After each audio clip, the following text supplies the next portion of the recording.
Hi friends, this is the very first class based on the new updated syllabus of HSST English. I hope this will be helpful to you. So today we'll start the very first poem or the very first topic in your syllabus, that is Batter My Heart. That's a poem by Donne. Let's start by understanding the author. Author John Donne is renowned as a metaphysical poet, and he was born in the year 1572 and he died in 1631. Donne was born into a Roman Catholic family at a time when the religion was illegal in England, and he was educated at Oxford and Cambridge, but because of his faith he could not receive a degree. His brother was arrested for harboring a Catholic priest and died of bubonic plague whilst in prison. During and after his education, Donne spent much of his considerable inheritance on women, literature, pastimes, and travel. At the age of 25, he was appointed Chief Secretary to Sir Thomas Egerton and promptly eloped with his niece. This ruined his career and led to a spell in prison and a life of poverty with his new wife. She bore him 16 children, dying in childbirth after 12 years of marriage. He never remarried. Donne himself died in 1631, probably of stomach cancer. At that time, he had given up the Catholic faith and had become a famous preacher in the Anglican Church. So, this is all about the personal details of the author. Now, let us go on to the poem.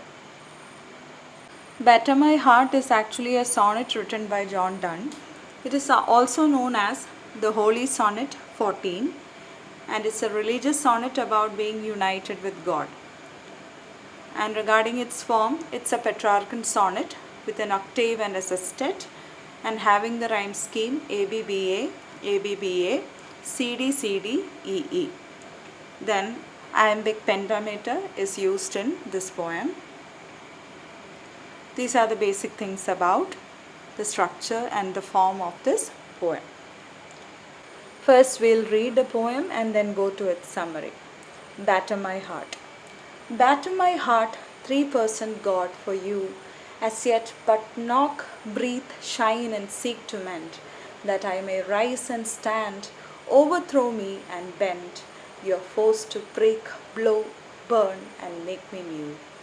I, like an usurped town to another due, labor to admit you, but oh, to no end. Reason, your viceroy in me should defend, but is captive and proves weak or untrue. Yet dearly I love you, and would be loved fain. But I am betrothed unto your enemy. Divorce me, untie or break that knot again. Take me to you, imprison me, for I, except you enthrall me, never shall be free, nor ever chaste, except you ravish me. Coming to the summary of the poem, the poet prays to God in his threefold capacity as the Father, the Son, and the Holy Ghost to shatter his heart as with the blows of a battering ram and then to reshape it. The poet is such a hardened sinner that gentler methods of persuasion would not serve any purpose in his case. Until now, God, like a gentle tinker means a mender of old pots, has only knocked at him, blown his breath into him through his bellows, and lighted fire of his love and mercy to purify him and reshape him. But all these gentler methods have proved futile. So God should now use all his force to overthrow the poet, to overcome his stubbornness, and then to reshape and reform him. So here in the first part of the poem, the poet is trying to ask God in order to batter or actually to break his heart into pieces so that he will be reformed into a new person. His heart needs a mending by God himself, and that mending should be done in the most violent way also, because he himself presents as a person who is the worst of the sinners. So he requires the most violent methods to reform him. And next, the poet will be redeemed from sin only when God uses all his force to break his resistances and burn out his sins.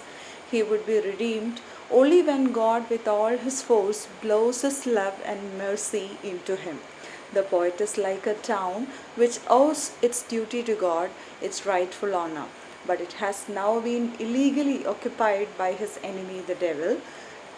He tries his best to open the gates of the town besieged by the devil and his evil spirits and let God enter, but he remains helpless in his efforts.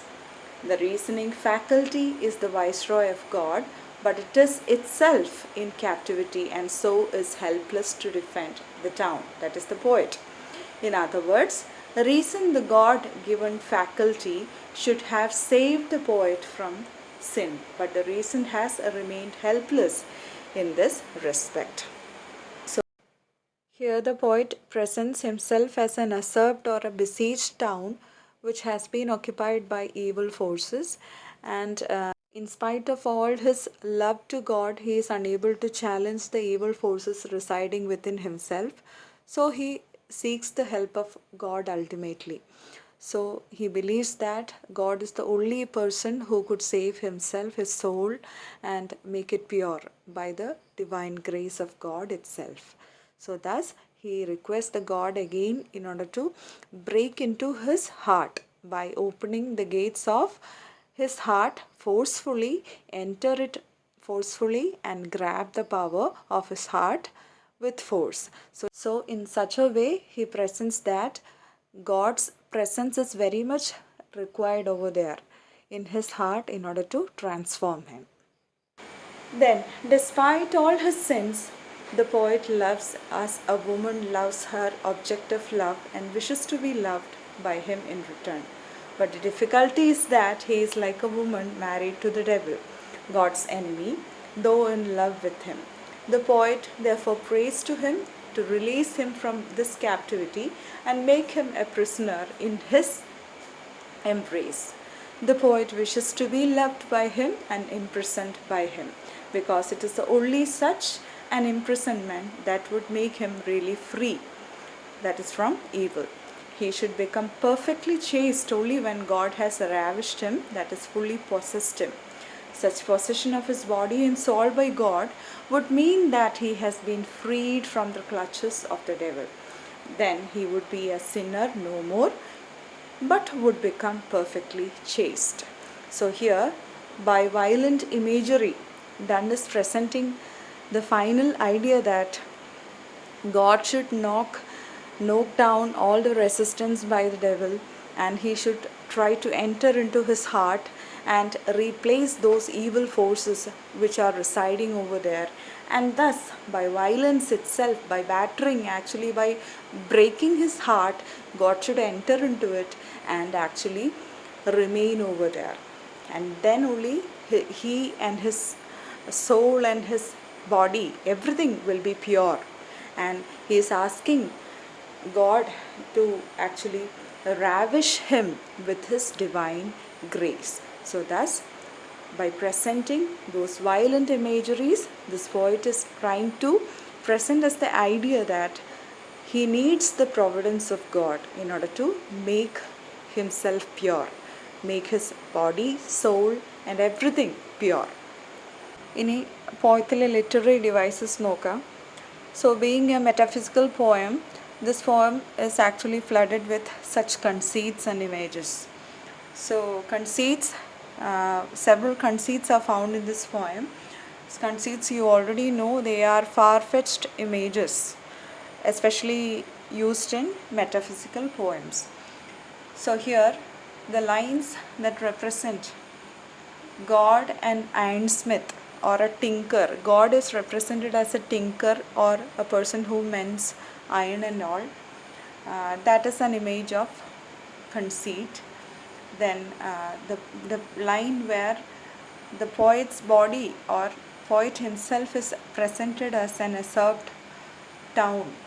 So that is the metaphysical conceit. Then the soul and the captive image, that is an example.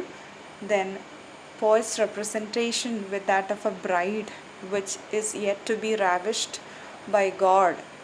So here that ravished in the sense it needs to be consummated by the divine grace, actually there in that way it means. So that is also an example for a metaphysical conceit. Then God as a judge, then God as a jailer, and then tempting woman.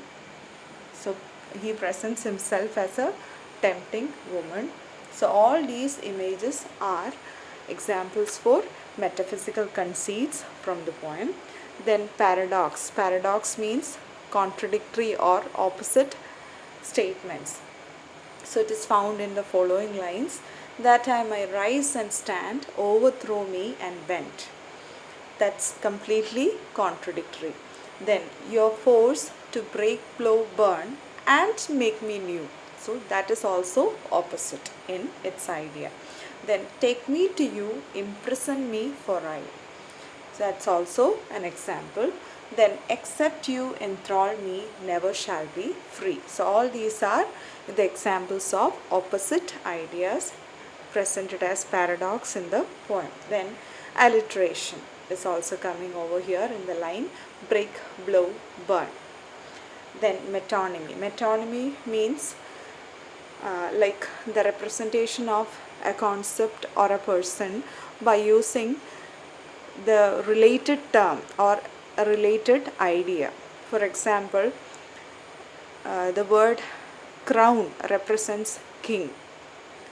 The crown represents king. So likewise here viceroy, the word viceroy is actually the metonymy of the sword. So these are the poetic devices. I hope you have all understood the poem. Thank you.